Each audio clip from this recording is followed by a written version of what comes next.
باقی نمازوں کے ٹائم جو ہے وہ مسئلہ نمبر میرا 30 نمازوں کے اوقات کے اوپر ہے. میں نے اس میں دھوپ گھڑی بنانے کا طریقہ بھی بتایا ہے اور اس طرح کی باقی چیزیں بھی بتائی ہیں.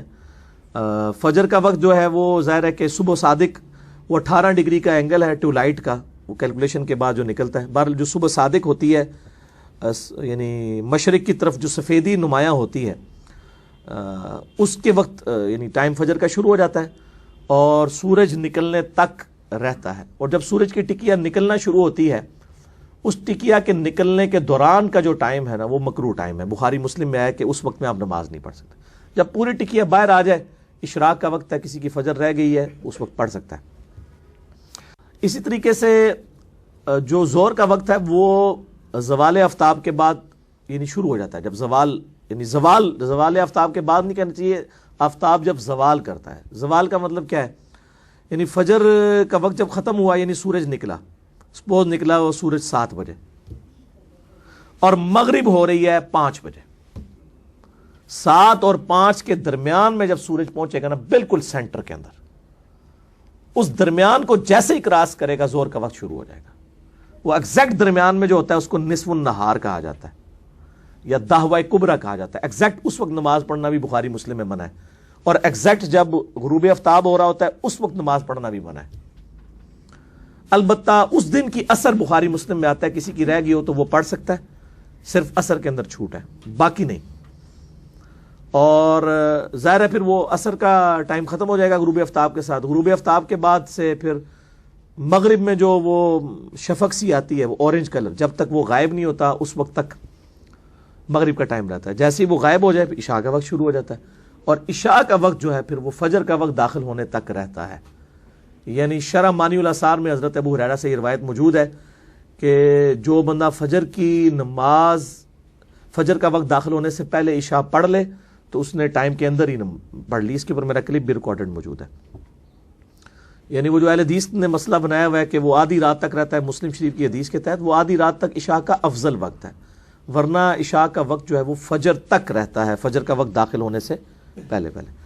تو ہر نماز دوسری نماز میں داخل ہو رہی ہوتی ہے سوائے فجر کے. فجر کے بعد تھوڑی دیر وہ آتا ہے ٹائم مکروہ وقت, اور پھر اشراق کا وقت ہوتا ہے. زور کا وقت ختم ہوتا ہے تو عصر کا وقت شروع ہو جاتا ہے, عصر کا وقت ختم ہوتا ہے تو مغرب کا وقت شروع ہو جاتا ہے, مغرب کا وقت ختم ہوتا ہے عشاء کا وقت, عشاء کا وقت ختم ہوتا ہے فجر کا وقت.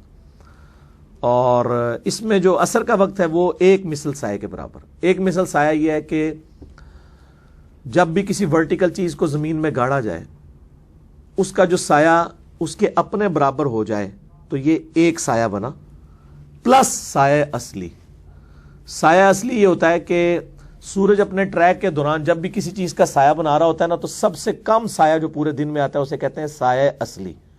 گرمیوں میں یہ بہت تھوڑا ہوتا ہے, بعض کا زیرو بھی ہو جائے گا. اگر آپ خط استوا پہ چلے جائیں تو بالکل زیرو. ہمارا بھی گرمیوں میں چھوٹا سا سایہ ہوتا ہے دن کے وقت, بالکل جب درمیان میں سورج ہوتا ہے. سردیوں میں وہ بعض کا اپنے سائے سے بھی بڑھ جاتا ہے کیونکہ سورج وہ افق کے ساتھ ساتھ چلتا ہے نا. گرمیوں میں تو ایسے اوپر سے جاتا ہے تو اس لیے سایہ کم. سایہ اصلی پلس ایک مثل سایہ ہو جائے تو عصر کا وقت شروع ہو جاتا ہے, مغرب تک رہتا ہے. لیکن صحیح مسلم میں حدیث ہے کہ آپ نے سورج زرد ہونے سے پہلے پہلے نماز پڑھ لینی ہے, ورنہ وہ منافق کی نماز ہے. بہت ڈیلے کرنا, یا جس طرح ہمارے حنفی حضرات نماز کو جان بوجھ کے بالکل 1 گھنٹہ رہ جاتا ہے مغرب میں تو اس وقت پڑھ رہے ہوتے ہیں, تو اس میں ثواب میں کمی آتی ہے. نماز تو ہو جائے گی لیکن نماز وہی وقت جو میں نے بتایا عصر کا. تو یہ مسئلہ نمبر 30 میں نے ڈیٹیل کے ساتھ نمازوں کے اوقات بتائے. تو ان سارے اوقات کے اندر نمازیں جو ہیں وہ اپنی اپنی اوقات کے اندر پڑھی جائیں گی. ہاں اگر کوئی سفر کے اندر ہے یا کوئی شرعی عذر لاحق ہے یا کوئی اور اس طرح کا ایشو ہے یا کبھی کبھار والا معاملہ ہے تو نماز جمع بھی کی جا سکتی ہیں, زور اثر جمع کی جا سکتی ہیں, مغرب و عشاء جمع ہو سکتی ہے. صحیح مسلم میں اوپر تلے 10 حدیثیں ہیں 1633 سے آنورڈ تک کہ آپ صلی اللہ علیہ وسلم نے بغیر خوف کے, بغیر بارش کے, اور مدینہ شریف کے اندر مراد بغیر سفر کے, یعنی کوئی بھی مجبوری نہیں تھی. یہ صحابی اس لیے بتا رہے ہیں تاکہ پتہ چلے کہ بغیر مجبوری کے آپ نے جمع کیا ہے. وہ بعض لوگ کہتے ہیں اس میں یہ تو نہیں لکھا ہوا کہ بغیر وجہ کے. بھئی وہ وجہ ہی تو بتانا چاہ رہا ہے کہ نہ وجہ یہی ہو سکتی ہے نا, خوف, بارش اور سفر, وہ تینوں نہیں تھے پھر بھی نمازیں جمع کی. اور اس پہ باقاعدہ باب باندھا امام نووی نے کہ سفر و حضر میں نمازیں جمع کرنے کا جواب. جو ہمارے اہل تشیع بھائی کرتے ہیں انہوں نے روٹین بنائی ہوئی ہے, مطلب یہ جائز ہے. لیکن افضل ان کی فقہ میں بھی یہی لکھا ہوا ہے کہ آپ نمازیں الگ الگ وقت میں پڑھیں تو وہ افضل ہے. اہل سنت کے ہاں صرف اہل حدیث ہیں وہ تھوڑی جرت کرتے ہیں نمازوں کو اس حوالے سے جمع کر لیتے ہیں. اور نمازیں جو جمع کرنے والا معاملہ ہے نا میرے بھائی، یہ اس میں میری جمع تقدیم بھی ہو سکتی ہے، جمع تاخیر بھی ہو سکتی ہے، جمع سوری بھی ہو سکتی ہے. جمع تقدیم یہ ہے کہ آپ زور کے ساتھ یہ اثر پڑھ لیں، مغرب کے ساتھ عشاء پڑھ لیں. جمع تاخیر یہ ہے کہ اتنی تاخیر کریں کہ عصر کا وقت شروع ہو جائے، اس میں پھر زور ملا لیں. عشاء کے وقت میں آپ جا کے مغرب ملا لیں. اب عشاء کا وقت ظاہر فجر سے پہلے تک رہتا ہے، رات کو 2 بجے بھی کو پڑھ لیں مغرب عشاء. اور جمع سوری یہ ہے کہ درمیان میں، یعنی ظہر آخری وقت میں، عصر اول وقت میں. اس کو تو حنفی بھی مانتے ہیں. تو سفر میں تو یہ عموماً سنت ہے، بخاری مسلم میں ہے.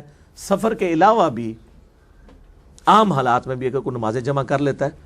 اور ہمارے جو یورپ میں، امریکہ میں لوگ جابز کرنے کے لیے اتنا سفر کر رہے ہوتے ہیں، وہ سب ویز میں جا رہے ہوتے ہیں اپنے آفس ٹائمنگ میں، ان کو تو چاہیے نمازیں قصر بھی کریں اور جمع بھی کریں. زور کے 2 فرض، عصر کے 2 فرض پڑھیں.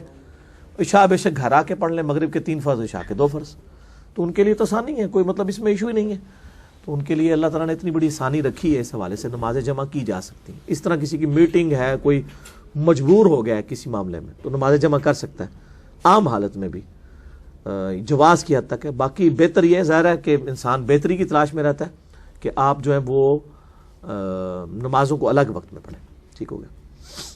علی بھائی، اس میں ایک ضمن سوال ہے کہ خاص طور پر عموماً جو نا فجر کی جو نماز ہے اس کے بعد جو مکروہ ٹائم آپ نے بتایا ہے، اس میں اکثر حضرات جو ہے نا وہ فرض نماز کے بارے میں پوچھتے ہیں کہ اگر مکروہ ٹائم کے اندر فرض نماز پڑھ لی جائے تو کیا وہ گناہ گار ہوگا بندہ یا نماز ہو جائے گی؟ بڑا اچھا سوال ہے. دیکھیں بخاری مسلم میں ایک حدیث ہے کہ جس نے طلوع آفتاب سے پہلے 1 رکعت پا لی اس نے فجر کی نماز پا لی، اور جس نے غروب آفتاب سے پہلے عصر کی 1 رکعت پڑھ لی اس نے عصر کی نماز پا لی.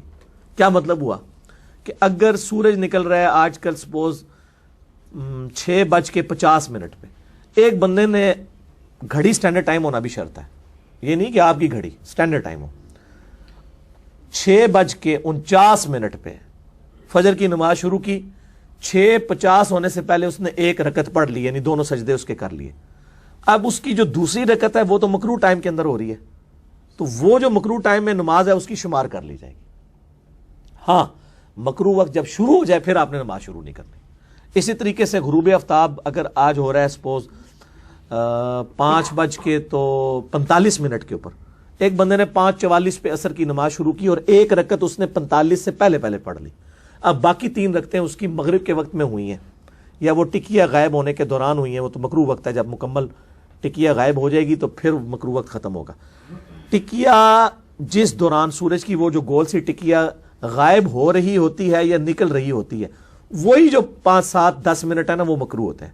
پوری ٹکی باہر آ جائے مکروہ وقت ختم، پوری ٹکی اندر چلے جائے مکروہ وقت ختم. لیکن جس دوران وہ ٹکی آہستہ آہستہ کم ہو رہی ہوتی ہے نا وہ مکروہ وقت ہے. تو وہ اس میں یعنی اتنا لیٹ کرنا، میں نے بتایا مسلم شریف کی حدیث ہے کہ منافق کی نشانی ہے کہ وہ سورج زرد ہونے کا انتظار کرتا ہے، پھر 2 ٹھونگے مارتا ہے، نماز فارغ کر دیتا ہے. تو مطلب یہ چیز ناپسندیدہ ہے کہ کوئی شخص نمازوں کو اتنا ڈیلے کرے. البتہ نماز جب قضا ہو رہی ہے تو فوراً یعنی اسی وقت پڑھ لے تاکہ وہ بچ جائے. بعض اوقات انسان لیٹ اٹھا ہے، اس پہ غسل فرض تھا، اب اس نے دیکھا 5 منٹ رہ گئے میں غسل نہیں کر سکتا، تو جلدی سے تیمم کر لے، چہرے کا مسا مٹی کے ساتھ یا زمین کی جنس کی کسی اور دونوں ہاتھوں کا کر کے نماز پڑھ لے، اسی کپڑوں میں پڑھ لے، نماز ہو جائے گی اس کی. وہ وقتی طور پہ ہے اس کا ظاہر مسئلہ، تاکہ وہ قضا ہونے سے بچا لے.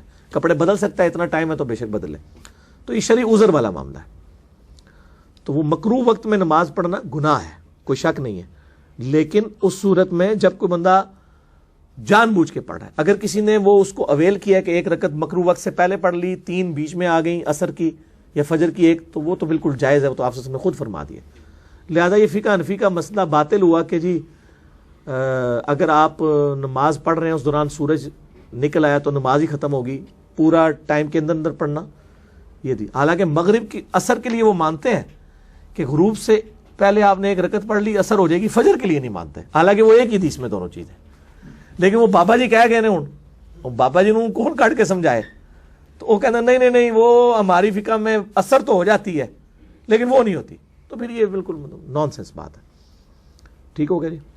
علی بھائی ایک آپ نے نماز جمع کرنے کے حوالے سے بات کی ہے، اس میں ایک بندہ اگر روزانہ نماز جمع کر رہا ہے بغیر عذر کے تو وہ افضلیت غیر افضلیت کا ایشو ہے یا اس پہ گناہ ہوگا؟ نہیں، گناہ تو نہیں کہہ سکتے. اس میں دیکھیں ایک جعلی روایت موجود ہے کہ المصلی الحاکم میں جس نے یعنی نمازیں وقت سے پہلے پڑھ لیں اور وہ جو ہے وہ دوستی ہے، اس طرح کی روایتیں جعلی روایتیں پیش کرتے ہیں. تو وہ تو نبی علیہ السلام نے خود نمازیں جمع فرمائی ہیں اس طریقے سے، سفر میں بھی فرمائی ہیں، اور میں اکثر اس کے اوپر بولتا بھی رہتا ہوں. تو اگر وہ نمازیں مطلب روٹین میں بھی جمع کرتا ہے تو شرعی اس کے اوپر تو کوئی حکم نہیں لگایا جا سکتا. آپ ذرا سنی شیعہ کی بت پرستی سے باہر نکلیں. جب مسلم شریف میں حدیث ہے وہ 1633 آنورڈ، اس میں عبداللہ ابن عباس سے وہ تابعی پوچھتا ہے کہ نبی علیہ السلام نے نمازیں کیوں جمع کی تھی؟ تو انہوں نے کہا تاکہ امت کے لیے آسانی ہو جائے.